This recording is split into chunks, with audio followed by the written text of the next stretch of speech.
그 주보에 오늘 설교가 그대로 다 수록이 되어 있습니다.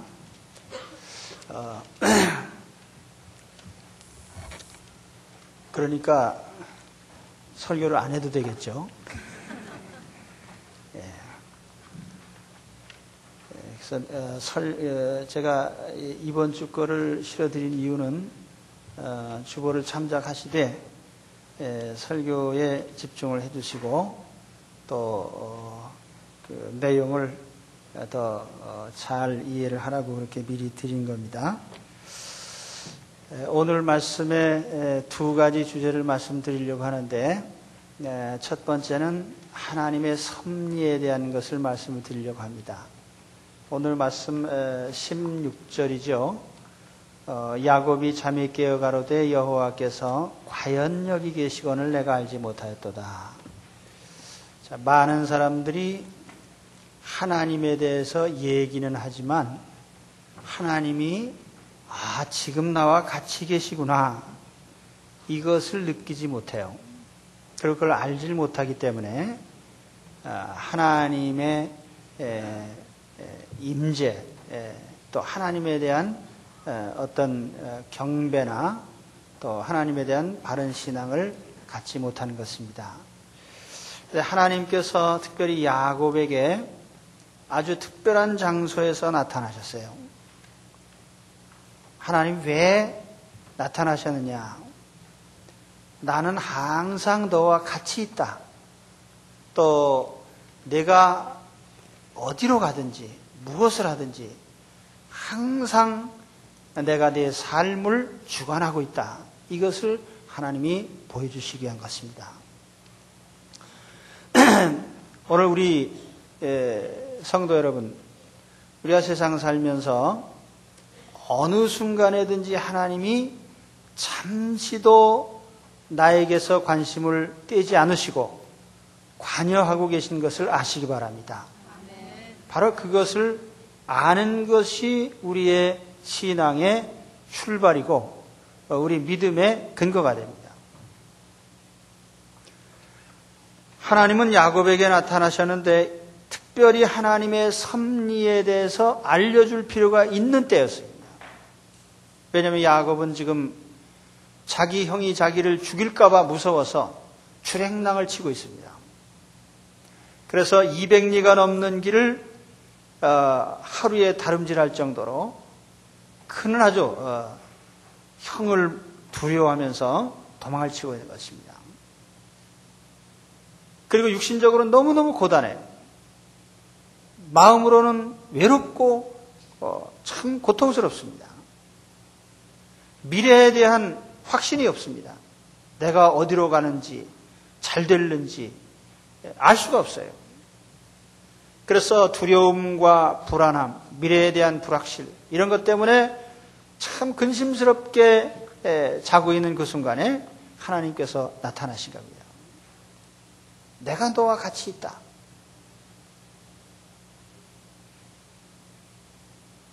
우리 믿음도 초기 단계에서는 기적의 믿음이에요. 그래서 특별한 사유가 있을 때 하나님을 찾습니다.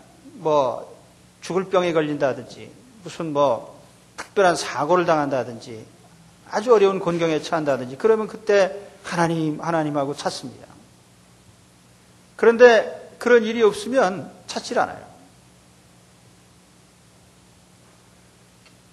그래서 우리 성도님들께 가끔 요즘 기도하실 일이 있으신가요? 물어보면 기도할 거 아무것도 없는데요. 네. 기도할 게 아무것도 없는 것은 잘못된 거죠. 네.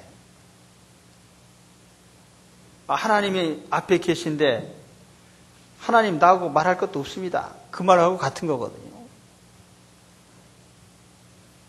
그래서 하나님이 항상 나와 같이 계신 사실을 우리가 의식하고 인식하고 깨닫고 사는 그것이 우리의 믿음인데 믿음의 초보에서는 항상 기적만 따라간단 말이에요. 필요할 때만 하나님 찾아요. 그런데 우리가 성숙된 믿음으로 나가게 되면은 하나님이 항상 나와 함께 하신 것을 내가 느끼면서 그 하나님과 교제하고 또 하나님과 함께하는 삶을 살게 되는 거예요. 오늘 야곱이 바로 그런 전환점에 있는 것입니다. 하나님은 꿈에 야곱에게 나타났어요. 야곱이 꿈에 이렇게 보니까 사다리가 땅에서부터 하늘까지 딱 다 있습니다. 그리고 거기에 천사들이 오르락 내리락 하고 그 사다리 꼭대기에 하나님이 계십니다. 그 하나님께서 말씀을 하시는 거예요. 나는 여호와니 너의 조부 아브라함의 하나님이요 이삭의 하나님이라.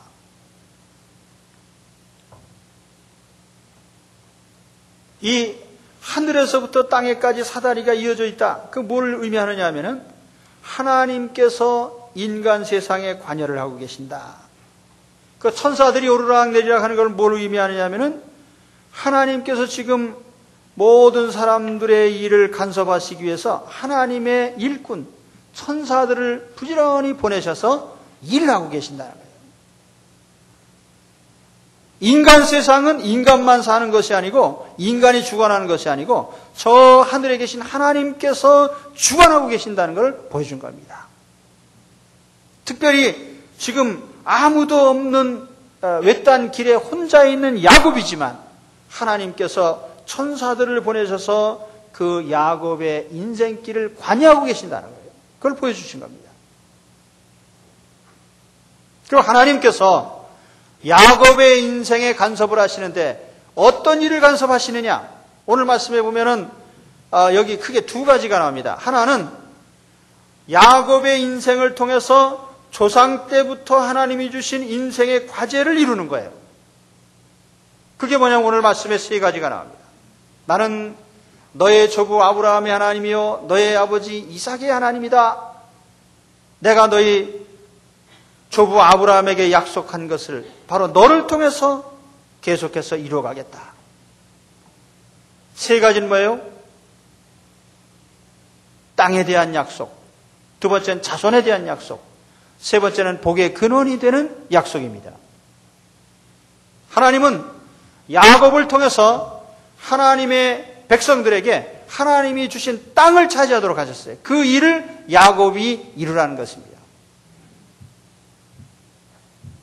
가나안 땅은 하나님께서 이스라엘 민족에게 주시기로 작정하셨지만 가만히 앉아서 얻은 것이 아니라 이스라엘 백성이 여호수아와 함께 가나안에 들어가서 정복 전쟁을 하면서 그 땅을 차지한 것입니다.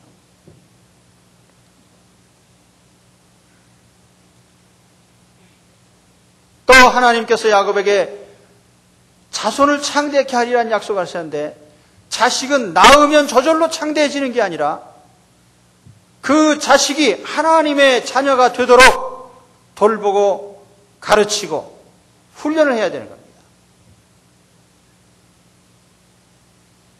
복의 근원이 되는 것도 가만히 앉아있으면 복의 근원이 되는 것이 아니라 우리 하나님을 섬기는 신실한 모습을 나타내고 안 믿는 사람들 속에서 하나님을 믿는 참된 모습을 드러낼 때예요. 하나님이 계신 것을 보여줌으로써 그들이 하나님 품으로 들어오고 하나님을 경외하게 될 때 하나님의 복을 받게 되는 거예요. 그래서 야곱은 그저 혼자 호구지책으로 사는 인생이 아니라 하나님이 주신 큰 과업을 이룰 인생이기 때문에 바로 그런 것을 야곱이 깨닫고 그 일을 하라는 거예요. 하나님이 괜히 자 내가 너와 함께 한다 안심해라 그것만이 아니에요. 하나님이 아브라함에게 약속하신 과업을 너도 계속해서 이루어가야 된다. 그래서 내가 너와 함께 있는 것이다. 오늘 우리에게도 바로 이 야곱에게 하신 과제가 주어져 있습니다. 세 가지. 땅과 자손과 복의 근원. 이거 우리에게도 해당 사항이 있어요. 우리는 가나안 땅을 차지하는 것이 아니라 천국을 차지할 책임이 있어요.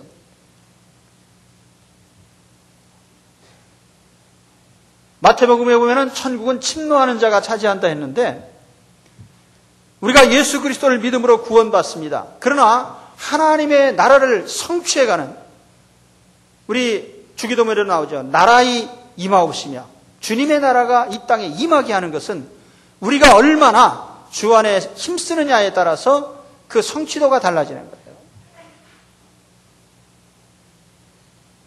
천국을 이루시기 위한, 천국을 차지하기 위한 성실한 삶을 살아야 됩니다. 또 우리에게는 자손을 창대케 할 책임이 있어요. 자손을 창대케 하려면 어떻게 해야 됩니까? 자식을 우선 낳아야죠. 그래서 제가 3명 이상 낳는 거예요.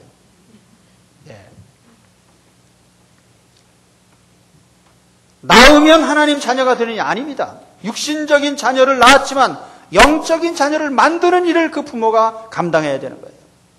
뿐만 아니라 영적인 자녀들 있잖아요. 안 믿는 사람을 그리스도 안에 인도함으로써 우리가 영적인 자녀를 낳는 거죠. 이 자녀가 창대케 하는 이 책임이 우리에게 있습니다. 또 복의 근원이 되는 것도 그렇습니다. 복의 근원이 된다는 것은 나를 통해서 다른 사람들이 하나님의 복을 받게 되는 거예요. 구원을 알게 되고 하나님의 자녀가 되게 되고 그래서 하나님의 풍성한 축복을 같이 나누게 되는 그게 복의 근원의 역할이죠. 오늘 여러분, 내 인생은 나 홀로를 위해서 있는 게 아니에요. 하나님께서 주신 과제가 있어요. 그래서 하나님이 우리를 특별히 간섭하시고 지켜주시는 것입니다. 오늘 말씀에 보면은 하나님께서 야곱에게 너는 조상 때부터 물려받은 땅과 자손과 복의 근원이 되는 큰 과제가 있으니 그 일을 이룰 책임이 있다.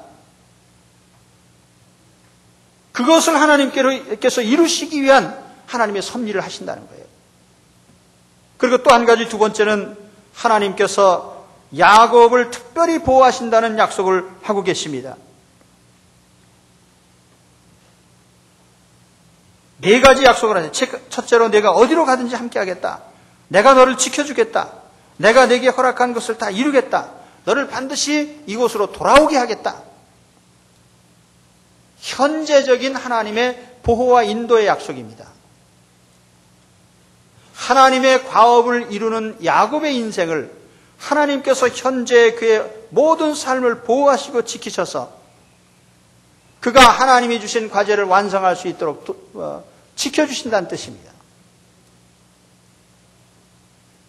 말하자면 야곱의 과제를 위해서도 하나님께서 함께 하시지만 그 과제를 이루어가는 야곱을 하나님께서 그 삶을 철저하게 보호하신다는 뜻입니다.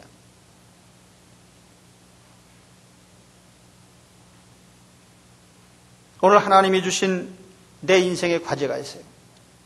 바로 그것을 이루시기 위해서 하나님이 나에게 임재하시고 섭리하시며 나를 지키시는 것을 깨달으시기 바랍니다.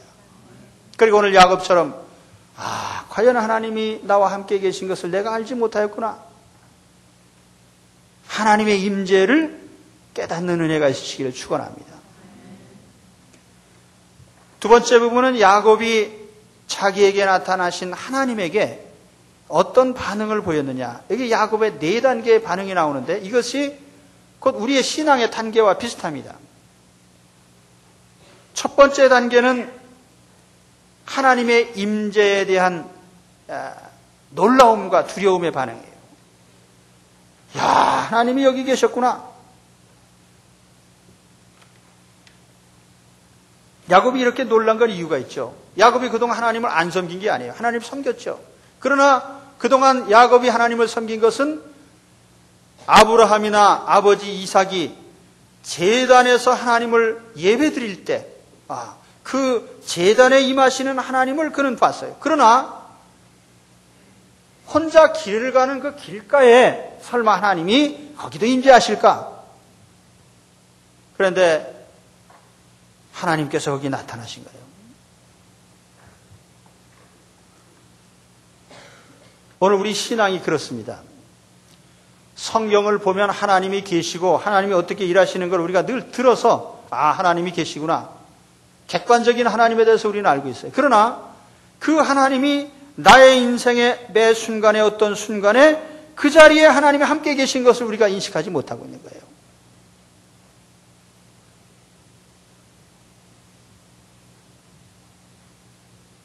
하나님은 성전에만 계신 분이 아니라 우리가 생활하는 모든 곳에서 하나님은 우리와 함께 하십니다. 거기에 임재하시는 하나님을 늘 깨달으시길 바랍니다. 집에서 함께 하신 하나님, 길에서도 함께 하신 하나님, 일터에서도 함께 하신 하나님, 내가 사람들과 만날 때에도 함께 하신 하나님. 그래서 참 우리가 여러 가지 사람들과 대화를 나누고 하지만은 제가 이 믿음 안에 들어와서 늘 제 삶에서 제가 느끼는 것이 하나 있습니다. 하나님과 관련된 어떤 농담도 할 수가 없어요. 왜냐하면 하나님이 항상 임재하시니까.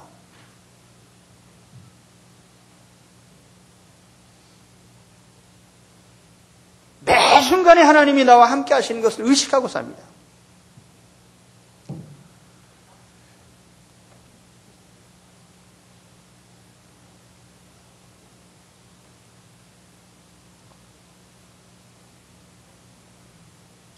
여러분 그 설교 원고 읽어보시면은 무소부재, 옴니프레전스 혹은 편재라는 그 말이 나옵니다. 하나님은 없는 곳이 없으시다. 어디에나 계시다. 그런 뜻이에요. 사도행전 17장 24절에 보면 우주와 그 가운데 있는 만유를 지으신 신께서는 천지의 주제시니 손으로 지은 전에 계시지 아니하시고, 이게 무슨 뜻이냐면 우상을 섬기는 그 우상이나 이방신들은 제우스 신전, 그러면 제우스 신전에 신이 갇혀 있는 거예요. 신이란 존재가 있는 건 아니지만 아무튼 생각을 그렇게 한다는 거예요. 아, 이 집에 신이 있다. 산당에 신이 있다. 그러나 하나님은 집에 갇혀 있는 신이 아니에요. 우주와 만물을 지으신 분이 집에 갇혀 있으실 리가 있습니까? 솔로몬 성전이 아무리 화려해도 하나님이 거기에 갇혀 계신 분이 아니에요. 하나님은 이중성이 있습니다. 하나는 초월성이에요. 그래서 이 세상 모든 피조물 위에 계신 분입니다. 어느 곳에도 구애받지 않는 분이에요. 그러면서 동시에 내재하시는 분이에요. 그래서 우리 성도들의 마음에 임재하여 계시고 모든 사물들을 다 관할하시는, 그리고 우리가 내재하시는 하나님, 초월하시는 하나님, 그렇게 얘기를 합니다. 오늘 야곱이 깨달은 건 뭐냐면 하나님께서 내 인생길의 모든 순간에 같이 계신다는 것을 깨달은 겁니다. 그래서 야곱은 놀라워하고 두려워한 거예요. 오늘 우리 가운데도 이런 놀라움과 두려움이 있으시길 바랍니다. 다윗은요, 하룻밤 누워 자고 아침에 눈을 뜨고 나서 내가 한밤중에 무사히 자고 눈을 뜬 것이 하나님이 나와 함께 계신 결과로구나, 그렇게 깨달았어요. 특별한 사안을 통해서 하나님의 임재를 깨달으신 것이 아니라 평범한 삶을 통해서 하나님의 임재를 깨닫게 되시는 여러분이 되시고, 또 그렇게 영의 눈이 떠지시기를 주의 이름으로 축원합니다. 그 다음에 두 번째 단계로 가면은 야곱이 두려움과 놀라움으로 끝나지 않고 하나님을 경배합니다. 야곱이 아침에 일찍 일어나 베개하였던 돌을 가지고 기둥으로 세우고 그 위에 기름을 붓고 그곳 이름을 베델이라 하였더라. 베델, 베트엘, 하나님의 집이란 뜻입니다. 내가 누워 자던 이 장소가 하나님의 집이로구나. 여기가 하늘의 문이로구나. 여기가 하나님의 전이로구나. 하늘의 문이라는 것은 하나님과 교제할 수 있는 장소예요. 또 그곳이 하나님이 임재하셨으니까 성전이에요. 그러면서 야곱은 그곳에서 경배를 드렸습니다. 불신자와 신자의 차이가 바로 그겁니다. 불신자들은요, 놀라운 일이 벌어지면 하나님 무심하게 하지 마옵소서, 하나님도 무심하지, 그러면서 하나님께 경배드릴 생각은 안 하고 하나님 무심하다 소리만 해요. 그건 하나님 앞에 아주 형편없는 불경주예요. 하나님의 임재를 깨달았으면 하나님 앞에 엎드려야죠. 왜 하나님 무심하다 소리만 합니까? 두려운 하나님을 깨달았다면 하나님을 경배하는 단계로 나가야 됩니다.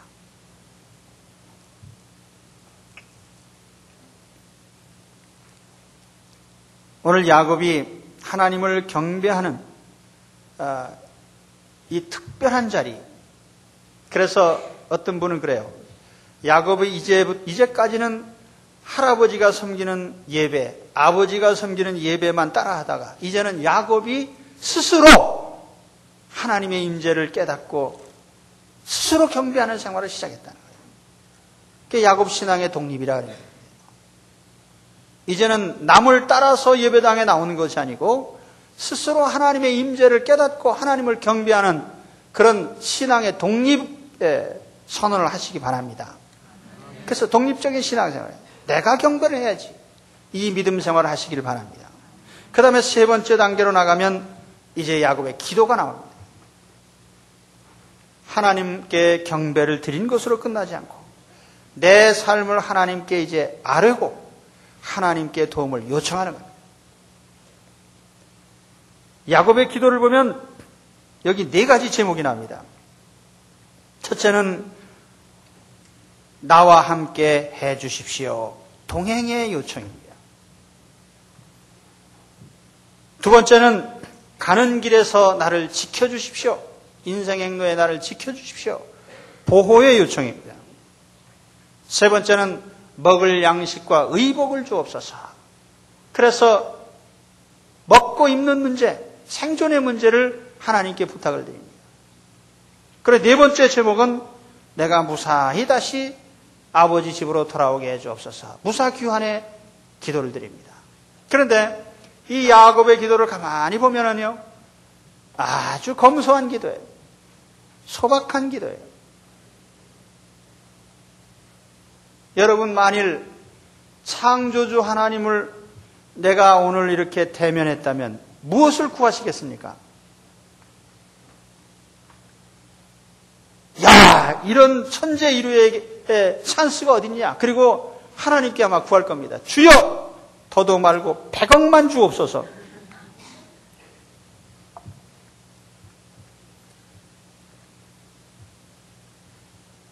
그리고 만일 병든 사람이 있다면, 저도 옛날에 그랬거든요. 주여, 제 병을 기적적으로 삽시간에 치유해 주옵소서. 예. 우리 예수 믿는 사람 가운데 그런 기도 제목이 얼마나 많은지 몰라요. 뭐 그걸 나쁘다는 얘기 아니에요. 그러나 잘 들어보시기 바랍니다. 믿음이 적은 사람일수록 큰 것을 구합니다. 왜냐하면 하나님을 믿지 못하기 때문에 일단 뭔가 있어야 돼요. 돈이 있어도 큰 돈이 있어야 되고, 건강해도 크게 건강해야 되고, 예, 저도 병이 있지만 골골하면서도 나는 죽지 않을 걸 믿어요. 왜냐하면 하나님이 함께 하시니까. 그런데 건강해야만, 예, 안심하는 사람들이 있거든요. 그건 하나님 믿지 못한 결과죠. 우리 인생의 모든 것이 다 굽이 되어 있어야만 마음 놓는 사람이에요. 그건 하나님을 믿지 못하는 결과죠. 하나님을 믿는다면은 너무 많은 걸 구할 필요가 없는 거예요. 그렇잖아요? 필요할 때 하나님 주시는 데요. 그렇게 생각되십니까? 예. 욕심 부리지 말아요. 그래서 야곱의 기도를 보면은 거기 뭐 거창한 거 없습니다. 그냥 먹을 거 입을 거 주옵소서. 갈 때도 편안히 지켜주시고 그냥 무사히 돌아가게 해주옵소서. 내 인생길에 항상 같이 해주옵소서. 그겁니다. 그걸로 끝이죠. 여러분, 이번 주에 식탁 기도 지난주 내내 하셨는데 무슨 기도 하셨습니까? 비록 무화과 나무가 무성치 못하며 포도나무에 열매가 없으며 감람나무에 소출이 없으며 밭에 식물이 없으며 우리의 양이 없으며 외양간에 소가 없을지라도 나는 여호와를 인하여 즐거워하며 나의 구원의 하나님을 인하여 기뻐하리로다. 이 말은 없으니까 즐겁다 그 말이 아니고, 없어도 하나님의 보장을 믿기 때문에 기뻐할 수 있다는 말이에요.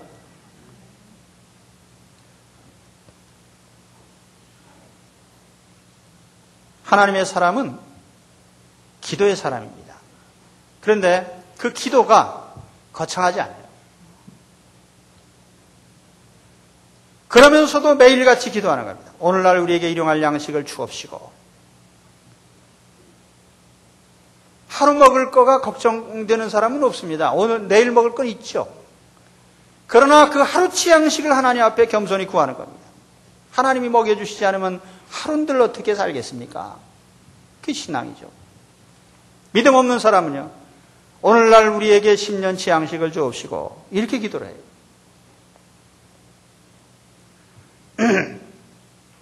그래서 오늘 여러분, 하나님 앞에 우리가 기도의 단계로 나가게 되시기를 바랍니다. 하나님과 교제하는 기도의 단계.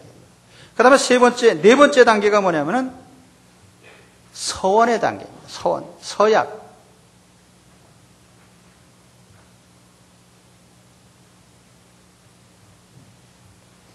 근데 이 네 단계가 다 의미가 있어요. 여러분, 곰곰이 생각해 보세요. 처음에 큰 기적을 보고, 하나님은 계시구나. 그리고 두려워하고 놀라는 단계가 있습니다. 그리고, 하나님께 경배해야지. 그리고 예배하는 단계가 있어요. 이 하나님께 내가 알고 요청을 해야 되겠구나. 기도의 단계가 있습니다. 여기까지가 보통 신자들이 다 하는 일입니다. 이 서약의 단계라고 하는 것은요, 이것은 발전된 믿음의 단계입니다. 왜냐하면 신앙의 초보적인 단계에서는 항상 하나님께 무엇을 얻는 데 관심이 있어요. 뭘 달라 하는 것이 기도의 주된 제목입니다. 그래서 기도할 때 모습을 가만히 보면요, 항상 주시옵소서. 액센트가 항상 달라는 데 있습니다. 주시옵소서.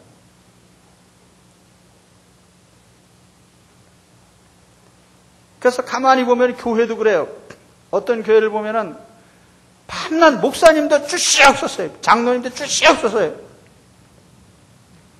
그래서 거기까지도 괜찮아요. 그건 제가 나쁘다고 하는 얘기가 아니고. 그러나 거기서 더 나가란 말이죠. 거기서 나가게 되면 어떻게 됩니까?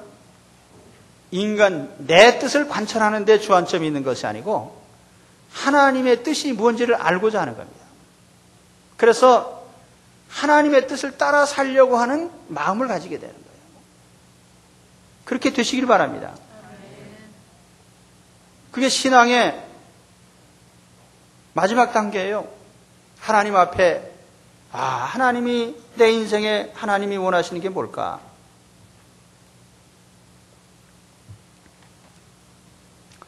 저도 처음에 예수 믿을 때요, 저는 병 들어서 예수를 믿기 시작했기 때문에 병 고치는 데 관심이 많았어요. 그래서 제가 대한민국의 유명한 목사님 안수기도를 다 받은 사람이에요. 그래서 항상 제가 기대한 게 뭐냐면요, 졸지에 기적적으로 내 병을 고치는 것이었습니다. 근데 결코 그렇게 되진 않았어요. 그러나 어쨌든 살아났습니다.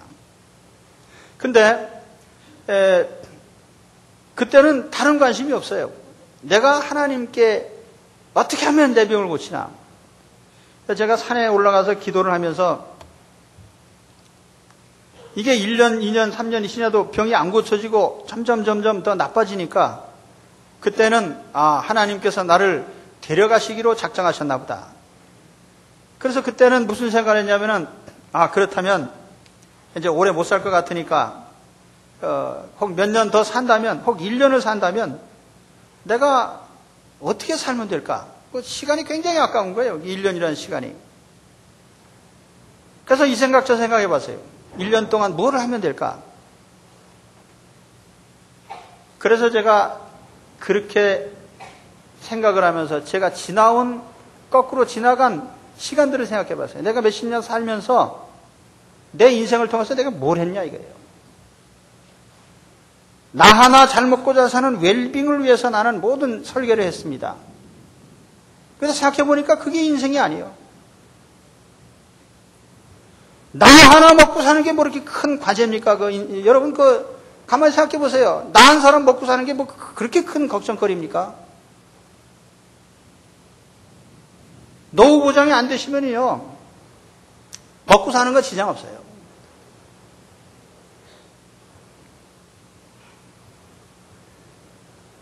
그래서 제가 산에 올라가서 기도를 하면서 하나님, 생각해 보니까 내가 나 하나의 웰빙을 위해서 살았습니다. 그런데 하나님께서 혹 나를 살려주신다면 그래도 내가 하나님 보람 있는 무언가 좀 하고 싶습니다. 그래서 그때 생각해 뭐냐면은 내가 내 인생을 이루려고 하는 것이 아니라 하나님께서 원하는 내 인생은 무엇일까를 생각해 본 거예요. 그래서 하나님이 원하시면 뭐든지 하겠습니다. 죽으라면 죽겠습니다. 그래서 목사가 된 거예요. 야곱의 서약이 그겁니다.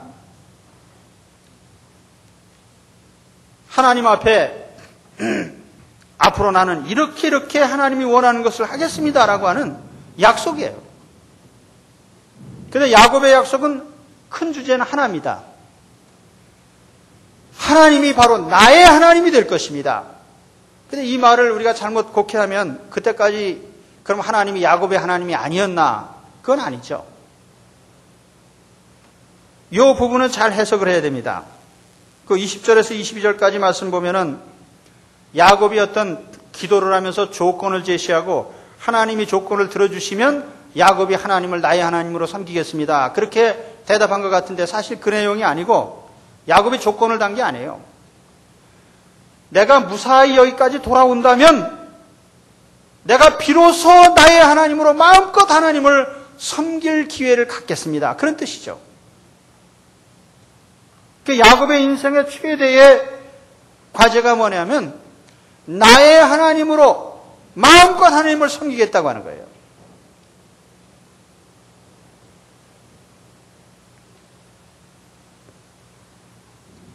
이제까지 수동적인 신앙이었고 할아버지, 아버지를 따라서 다닌 믿음이었지만 이제 야곱이 마음껏 하나님을 나의 하나님으로 섬기겠다. 가정에서 야곱이 중심이 돼서 하나님을 섬기고 야곱이 일하는 곳에서 야곱이 중심이 돼서 하나님을 섬기고 그래서 야곱의 하나님, 아브라함과 이삭의 하나님에서 이제 야곱의 하나님으로 신앙의 중심에 서겠다는 뜻입니다. 그러면서 야곱은 두 가지 실천 사항을 제시합니다. 첫째로는 자기가 누워 자던 그 장소를 성전으로 만들겠다. 성전 경배 생활입니다. 이걸 예배 생활로 우리가 표현할 수도 있습니다. 요즘으로 말한다면 교회 생활이죠. 하나님의 교회 공동체를 세우는 일에 헌신하고 또 하나님 경배하는 생활을 교회 생활을 통해서 늘 하겠다는 겁니다. 여러분, 하나님 경배하는 일상의 경배 생활에 약속을 하시기 바랍니다. 실천적인 면이에요. 하나님 교회를 세우는 자요. 교회를 통해서 경배 생활을 실행해가는 그것이 야곱의 영적인 하나님을 섬기는 영적인 축복이에요. 그리고 동시에 야곱은 두 번째 서약을 또 하나 합니다. 뭐냐면 11조 생활을 하겠습니다. 경배 생활이 영적인 부분이라면요. 11조 생활은 물질적인 부분이에요. 신앙에는 언제나 두 가지가 병행합니다. 영적 생활이 없는 물질 생활은 그것은 신앙이 아니고 축복이 될 수가 없어요. 또 반대로 영적인 부분만 있고 물질적으로 뒷받침이 안 되면 허약한 신앙생활이 됩니다. 여러분 생각해 보십시오. 여기 11조에 대한 얘기는 자세히 했으니까 설교를 그 원고를 참작하십시오. 11조는 하나님께서 우리 성도들에게 물질적인 축복을 주시는 통로예요.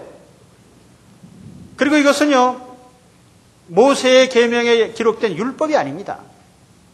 시내산 계명을 받기 전에 아브라함과 이삭과 야곱이 믿음의 선조들이 대를 이어서 실천한 이것은 물질 생활의 원리입니다. 그래서 어떤 분들은 11조는 구약의 율법이니까 지키지 않아도 된다 이런 말을 하는데 그거는 성경의 정신을 모르는 얘기입니다. 여러분 세상 살면서 영적인 축복만 받으시고 끝내겠습니까? 신약 성경에는요, 물론 영적으로 부요한 것을 강조하다 보니까 물질적인 부요함이 마치 하나님의 뜻이 아닌 양 이렇게 보여지는 부분들이 더러 있습니다.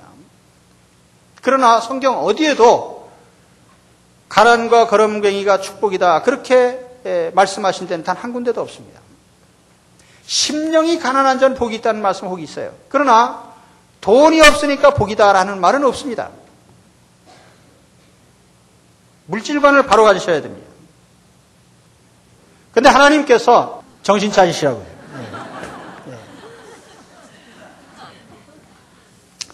성도들에게 물질의 축복을 주시는 통로가 11조 생활이에요. 그래서 하나님이 우리 성도 여러분들이 다 물질적으로도 풍족한 자들이 되기를 원하십니다.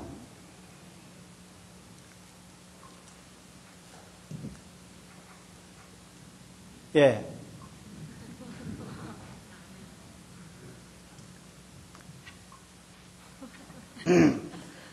아멘 하시면 얼마나 복이 되겠습니까?